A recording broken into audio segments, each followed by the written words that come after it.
নীলষষ্ঠীর ব্রতকথা। এক দেশে এক ব্রাহ্মণ ও এক ব্রাহ্মণী বাস করত।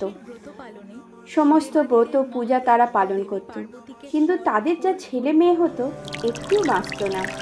তাই তারা মনের দুঃখে ব্রত পূজা ছেড়ে দিয়ে কাশী চলে গেল। একদিন কাশীতে গঙ্গা স্নান করে ঘাটে বসে দুজনে কাঁদছে।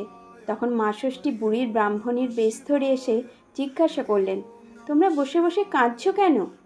ব্রাহ্মণী বলল, আমাদের 5টি ছেলে হয়েছিল, কিন্তু একটিও বেঁচে নেই, সেই দুঃখে কাঁদছি।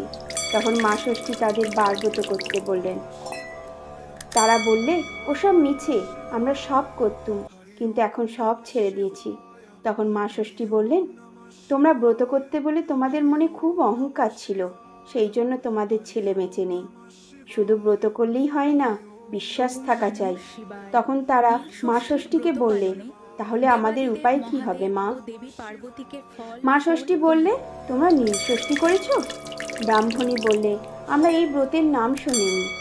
তখন মা ষষ্ঠী বলতে লাগলেন, সমস্ত চৈত্র মাস সন্ন্যাস করে শিব পূজা করতে হয়। তারপর চড়ক সংক্রান্তির আগের দিন উপবাস করে সন্ধ্যায় নীল পূজা করে শিবের ঘরে বাতি দিতে হয়। তারপর মা ষষ্ঠীকে প্রণাম করে জল খাবে। সন্ন্যাস না করলেও এই দিন এইভাবেই উপবাস করতে হয়। এই দিনকে নীলষষ্ঠী বলে। এই দিন পালন করলে ছেলে মেয়ে মরে না। ব্রাহ্মণ ব্রাহ্মণী তখন দেশে ফিরে এলো আর নীলষষ্ঠীর দিন উপোস করে মা ষষ্ঠীর পূজা করলে। তারপর তাদের ছেলে হয়ে বেঁচে থাকতে লাগলো।